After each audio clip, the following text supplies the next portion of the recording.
You ever wake up thinking it's just another day, only to find out before sunset you're at the center of a storm you never asked for? That's how I, Lieutenant Denise Carter, found myself face pressed against the hood of my own car, hands cuffed, blood sliding down my cheek. And all I could think, as two uniformed officers tried to make me smaller than my service medals, was, "Gentlemen, you have exactly 17 minutes to let me go." Sound crazy, right? But that's what Protocol Sigma 7 is for, something I built to protect soldiers like me from moments just like this. Let me back up a sec. That afternoon, I was rolling home from the biggest day of my Army Carrier promotion ceremony at Fort Brookfield. 14 years in, 2 tours in Afghanistan, a shiny new uniform I was still getting used to. Sun hit my lieutenant bars as I merged onto the interstate, thinking about my family waiting back in Greenville, how I couldn't wait to hug my mom and let my nephew try on my cap. My father always said, "Denise, being a black officer means you gotta be twice as careful. People see the uniform, but some only see your skin." And I'll tell you, as soon as those blue lights popped up in my rear view, his words echoed loud in my head. My speed? 63 in a 65 zone. Not exactly high-speed crime. 2 officers tall, rigid Officer Rick Wallace and his younger partner, Officer Jacob Murphy, strode up, eyes sharp. Wallace tapped my window like he had a vendetta against the glass. "License and registration," he snapped, skipping any pretense of politeness. "My license is in my wallet, registration's in the glove box." "I'm reaching for them now, okay?" I said, keeping my voice cool. He just grunted, hand already hovering over his holster. I handed over my Army ID and registration, both legit, plates and all. He barely glanced before barking, "This isn't a driver's license." "Sir, I'm Lieutenant Denise Carter, United States Army, coming from Fort Brookfield." He cut me off, turning to Murphy with a look. "Step out now." I bit my tongue, didn't want to give them an excuse. "Am I being detained?" "I haven't broken any laws." Wallace scowled. "Military plates are suspicious. There have been imposters lately." That's when I knew nothing I said was going to matter. I stood on that highway shoulder, full dress uniform, metal shining, facing down 2 men who looked at me like a problem to be solved. "Call my commander, Colonel John Brewster of Fort Brookfield. He'll confirm everything," I suggested, hoping logic might break through. "Are you instructing us, Lieutenant?" Murphy sneered, laying on my rank thick as molasses. "No, sir. Just trying to clear this up." But Wallace was already circling my car, eyeing my duffel bag. "Hands on the vehicle," he barked. When I hesitated, confused, not defiant, shoved me forward, cold cuffs biting into my wrists. My temple hit the hood, blood smearing on that freshly polished paint. "Stop resisting," he yelled, even though I hadn't moved. In that split second, I did the only thing I could trigger my smartwatch. 3 short taps, too long. Protocol Sigma 7. It sent alerts everywhere. Army, police, the FBI, even the Department of Defense. I remember my dad's voice, "Keep your dignity, Denise. Never let them steal that." It's the only thing I held on to. Wallace and Murphy muttered under their breath. These types always think they're special. Probably got those medals for showing up. Not fighting, Murphy scoffed. I counted my breaths, watching cars slow down, hoping someone saw enough to care. That's when the SUVs arrived, 3 black Chevys, tinted windows, quiet authority. Out stepped a man in a dark suit, Special Agent Victor Morales from the Defense Department.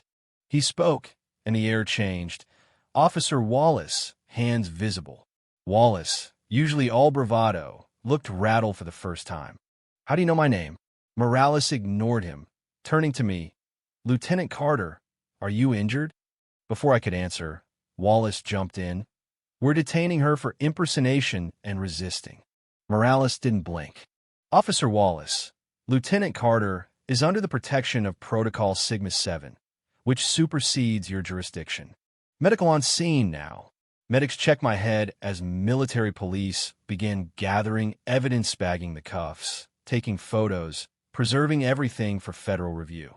Wallace and Murphy tried to explain, but the techs had already pulled dashcam footage, satellite images, bystander videos. Every angle covered. The real twist came in the investigation. Turns out, Wallace and Murphy had a history over 3 years. They pulled over black drivers at 4 times the department average, more if they saw military plates. They joked about it in text messages, called it tagging. Promotions and praise followed, the higher-ups turning blind eyes. The Charleston Police Department wasn't just looking the other way. They built a system that protected officers like these, as long as the numbers looked good. Suddenly, the whole city was on fire. Media everywhere. The mayor wanted answers, the governor wanted peace, the chief just wanted his phone to stop ringing. Internal Affairs Captain Gloria Lopez brought stats demographic breakdowns that didn't lie. Union Rep Ed Riley wanted to spin it, but then the bombshell. A young IT analyst revealed the stop data 6 times more likely to arrest black drivers after a stop, all hidden under layers of bureaucracy. Worse, gaps in the body cam footage appeared at the exact moment my head hit the hood. Convenient, Lopez muttered. The department tried to throw me under the bus, leaking an old disciplinary note from Afghanistan. Never mind, it ended with my vindication. Slander my name on talk radio. But Protocol Sigma 7 had teeth. They couldn't bury what was already national news. Social media exploded, veterans, families, everyone sharing their own in uniform stories. It hit a nerve. Across the country, folks started asking, if this is what happens to a soldier, what hope does anyone else have? But you know what? That's where the real power shift happened. A month in, a whistleblower, an anonymous analyst inside the department, leaked thousands of emails, revealing the truth. This proactive policing wasn't about safety, it was about quotas, bias, and CYA culture. Even the chief, Douglas Hayes, was implicated, emails showing him pushing for higher arrest numbers in priority neighborhoods. With federal agents on the ground, everything changed. Chief Hayes was indicted, Wallace and Murphy arrested, and the city agreed to sweeping reforms, body cams, civilian oversight, real-time transparency. Now Captain Carter, was asked to help design the new training, de-escalation, bias awareness, and, most importantly, respect for all uniforms, police, military, and civilian alike. Wallace, facing federal charges, finally asked to meet. I agreed, under supervision. Gone was the arrogant cop. Now, just a tired man admitting he'd used his badge as a weapon instead of shield. I'm not asking forgiveness, he said, but I hope what I've shared about the department's hidden files can help others. His confession opened a floodgate, hundreds of cases, wrongful convictions overturned, families finally heard.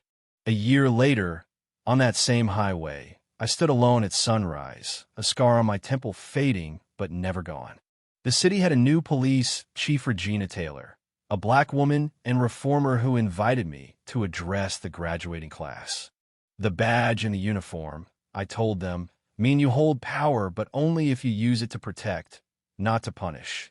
So here's my question. If you saw the system go wrong, would you risk everything to make it right? Should police chiefs be responsible for their officers' patterns, or is it just a few bad apples? Comment below, stand up, if you believe in holding power accountable, or status quo, if you think it's just the way things are.